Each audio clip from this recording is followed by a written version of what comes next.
Bismillah, Assalamualaikum warahmatullahi wabarakatuh. Hari ini kita akan belajar kembali tema 9 subtema 1.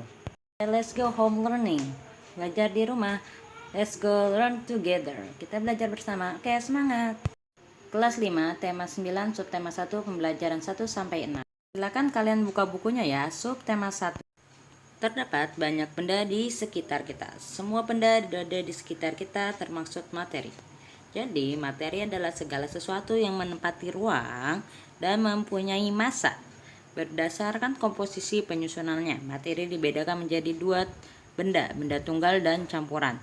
Benda tunggal adalah zat yang terdiri dari suatu materi saja.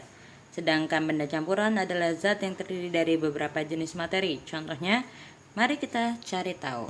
Dan benda-benda tersebut sering kita jumpai di dalam iklan, baik media cetak maupun media elektronik. Siapa yang masih ingat tentang iklan? Di tema sebelumnya kita pernah membahas tentang iklan. Mari kita buka halaman 9 dan kita bahas sedikit apa itu iklan. Iklan adalah informasi yang isinya membujuk khalayak atau orang banyak supaya tertarik pada barang atau jasa yang kita tawarkan. Disajikan dalam bentuk kalimat ajakan. Ciri-ciri iklan yang baik dan efektif secara umum yaitu komunikatif, ada informatif, bahasa mudah dimengerti dan diingat masyarakat, serta menarik perhatian yang bersifat mengajak penonton atau pembaca untuk membeli dan menggunakan barang atau jasa yang diiklankan. Unsur utama iklan adalah kalimat yang terbagi menjadi dua, yaitu kalimat deskriptif dan kalimat persuasif. Kalau kalimat deskriptif yaitu kalimat yang menguraikan tentang iklannya sendiri, dan kalimat persuasif yaitu yang berfungsi untuk mengajak atau membujuk orang secara singkat, misalnya kayak diskon, atau itu disebutnya persuasif. Syarat-syarat membuat iklan yaitu meliputi kata dan bahasanya tertata dan tidak memiliki tafsiran ganda. Bahasa yang dipakai menarik dan mudah diingat oleh masyarakat. Tidak boleh merendahkan atau menghina produk sejenis dan perusahaan lain. Tidak boleh berbohong terkait fakta produk. Iklan harus dibuat dengan memperhatikan tata bahasa, etika, sopan santun, target pasar, dan lain-lain. Unsur iklan itu yang utama ada apa tadi, kalimat deskriptif dan kalimat persuasif. Jadi kalau kalimat persuasif yang mengatakan beli sekarang, tapi kalau seandainya kalimat deskriptif yaitu tadi yang menjelaskan tentang produknya. Jadi kalau dan pasti yang namanya iklan itu ada unsur selain judul iklannya atau headline dan lain-lainnya ya. Terus ada juga fakta, biasanya faktanya tahun pembuatan dan opini, contohnya kayak tempat usahanya atau tempat lokasinya. Dan begitulah salah satu contoh unsur-unsur iklan atau membuat iklan yang baik. Selain tadi yang kita bahas iklan yang ada di media cetak atau media elektronik, ada juga iklan yang berbentuk pengetahuan, yaitu contohnya misalnya lowongan atau loker atau lowongan pekerjaan. Dan juga ada iklan layanan masyarakat. Iklan layanan masyarakat bisa kalian lihat di halaman 41. Jadi iklan masyarakat adalah iklan yang berisi tentang pesan-pesan sosial, umum, dan lain-lain. Dan fungsi iklan itu terbagi menjadi 5, yaitu fungsi komunikasi, dan kedua fungsi pendidikan atau fungsi media pembelajaran, yang ketiga fungsi ekonomi, yang keempat fungsi sosial, dan media menghibur. Jadi banyak benda di sekitar kita, benda tunggal dan benda campuran yang sering diiklankan ya. Sudah tahu apa itu benda tunggal dan benda campuran? Mari kita buka kembali halaman yang awal. Apa itu materi? Kalian garisi ya. Materi adalah segala sesuatu yang menempati ruang dan mempunyai massa atau berat. Jadi di sini materi itu dibagi menjadi dua, tunggal dan campuran. Zat tunggal terbagi lagi menjadi unsur dan senyawa, sedangkan campuran terbagi antara heterogen dan homogen. Kalian buka halaman 6, di situ ada penjelasan tentang zat tunggal dan zat campuran. Jadi zat tunggal benar-benar dia terdiri dari satu jenis materi doang dan tidak dapat dipisahkan lagi. Contohnya air, garam, gula, emas 24 karat, perak, tembaga, dan lain-lain.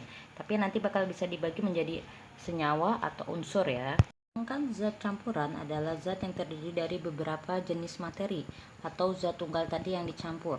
Jadi zat campur itu terbagi menjadi homogen dan heterogen. Ingat kata homo itu berarti satu, homogen, dan kata campuran heterogen adalah dia berbagai macam. Campuran homogen yaitu zat yang penyusunnya zat penyusunnya tercampur sempurna, benar-benar sempurna. Contohnya air garam dilarutin, dia nggak ada sisa garamnya, dan air sirup benar-benar nggak kelihatan, tidak ada sisanya. Sedangkan kalau udara, perunggu itu juga termasuk zat campuran homogen. Sedangkan yang heterogen, contohnya misalnya kalian bikin kopi, kalian ada kadang kopi ada yang tersisa, sisa-sisanya itu yang disebut heterogen, jadi dia terpisah. Contoh yang lain seperti air ketemu dengan minyak, dia kan tidak bakal tercampur dengan sempurna karena dia termasuk jenis zat campuran heterogen. Lanjut ke halaman 12. Kalau tadi di halaman sebelumnya membahas tentang zat campuran, di halaman 12 ini kita membahas zat tunggal. Seperti tabel yang sudah kita pelajari, materi atau zat itu dibagi menjadi dua. Zat tunggal itu terbagi juga unsur sama senyawa. Kalau campuran terbaginya tadi homogen dan heterogen. Unsur adalah zat tunggal yang tidak dapat diuraikan secara kimia. Contohnya perak, emas, tembaga, udara, dan lain-lain. Kalau tadi unsur adalah zat tunggal yang tidak dapat diuraikan. Sedangkan senyawa dapat diuraikan atau dia dapat dibagi menjadi dua bagian atau unsur ya. Contohnya air, walaupun dia zat tunggal tapi dia ternyata ada dua bagian, yaitu hidrogen dan oksigen di dalamnya. Dari O2 sama H2. Yang lain itu garam dapur, yaitu terdiri dari natrium dan klorida. Lain-lain. Jadi dia benar-benar terbagi dari beberapa unsur atau dapat diuraikan. Kalau ada pertanyaan tentang besi, es, tanah, dan lain-lain itu masuknya kemana? Jadi masuknya ke materi karena dia besi adanya di unsur dan lain-lain ya. Begitu banyak benda yang ada di sekitar kita, apalagi Indonesia termasuk negara yang sangat luas. Jadi begitu banyak macam perbedaan dan juga benda-benda yang beragam. Kita buka halaman 20. Letak astronomis adalah letak suatu tempat yang dilihat dari posisi garis lintang dan garis bujur. Jadi kalau garis lintang itu membentuk yang seperti horizontal, kalau ada di peta yang lurus bentuknya. Sedangkan garis bujur yaitu garis imager yang bentuknya vertikal, yaitu turun ya. Kan salah satunya memiliki posisi geografis yang unik atau letaknya yang unik ya. Kalian lihat di peta ada garis merah, yaitu yang disebutnya garis ekuator atau disebutnya khatulistiwa. Jadi Indonesia tuh benar-benar ada letak yang unik, yaitu ada di antara khatulistiwa, garis bujur sama garis lintang ya. Garis bujur adalah garis yang menghubungkan kutub utara dan kutub selatan. Garis bujur Indonesia itu 90 derajat bintang timur sampai 141 derajat bintang timur. Garis yang lurusnya itu atau garis lintang adalah yang membagi bumi menjadi dua, yaitu belahan utara selatan. Fungsi garis lintang dan garis bujur adalah berguna untuk menentukan suatu lokasi di permukaan bumi. Jadi kalau seandainya garis lintang lebih ke fokus, hampir ke fokus ke musimnya. Jadi letaknya kalau seandainya Indonesia cuma ada 2 musim, sedangkan kalau ada beberapa tempat yang subtropis ada 4 musim. Dan kalau garis bujur dia lebih ke patokan dalam menentukan waktu ya, belahan dunia. Kalau contohnya seperti hari bulan puasa ini, kalau di Indonesia kita puasa 12 jam, sedangkan kalau di luar negeri ketika musim panas itu puasa lebih lama, sedangkan musim dingin puasa itu lebih sebentar. Jadi itu yang menentukan fungsinya garis lintang dan garis bujur. Indonesia itu benar-benar unik dan dia dari Sabrang sampai Merauke. Jadi ada letak geografis dan letak astronomis. Kita bahas tentang letak astronomis, sekarang kita bahas tentang letak geografis. Kita lihat di halaman 23. Astronomis tadi bersangkutan sama garis lintang sama bujur, sedangkan garis geografis lebih ke tempatnya ya. Jadi Indonesia diletak di antara dua benua, Australia dan benua Asia, dan Samudra Pasifik dan Samudra Hindia.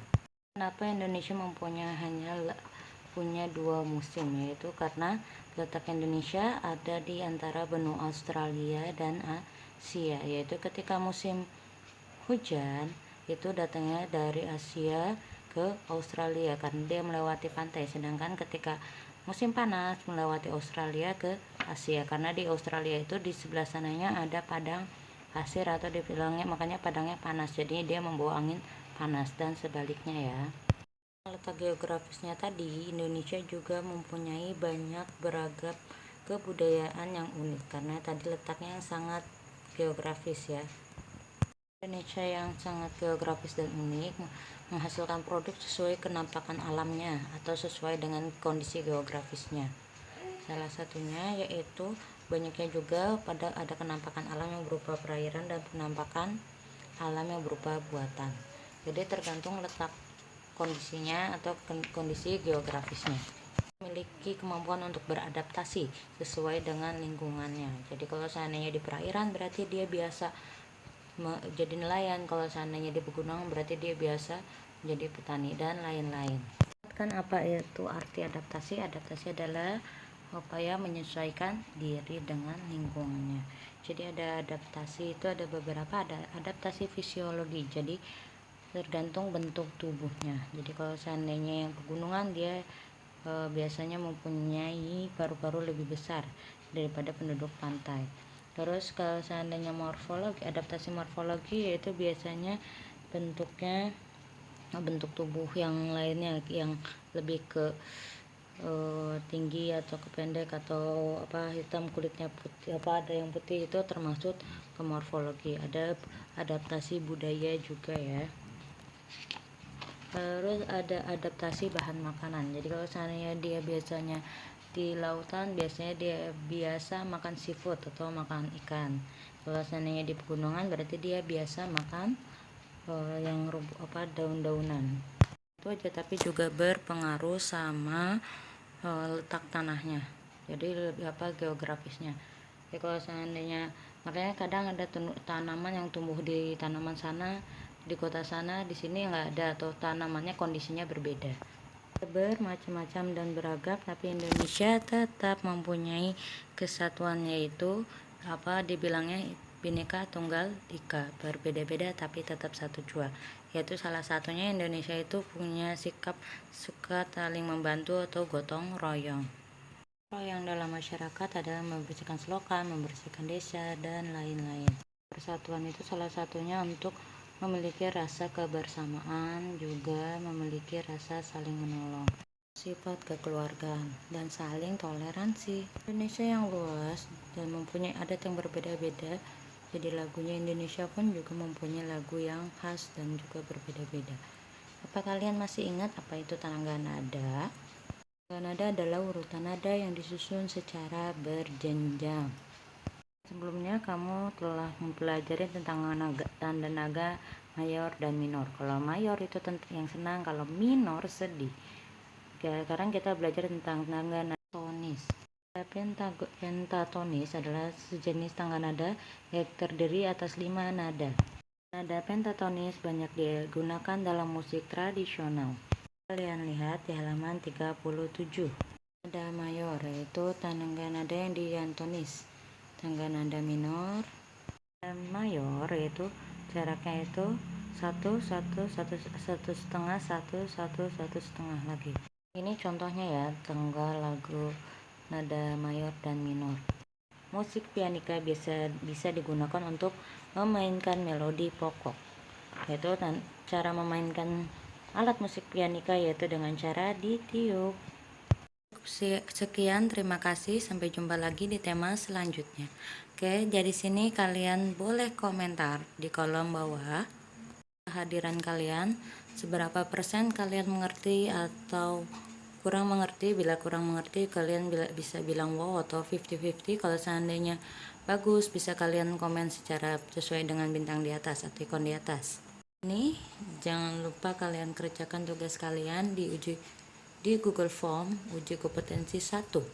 Sini udah dijah bantu dengan halaman-halamannya, bisa kalian baca. Yang sisanya bisa kalian simak lagi videonya atau bisa lihat di PowerPoint. Oke, terima kasih. Assalamualaikum.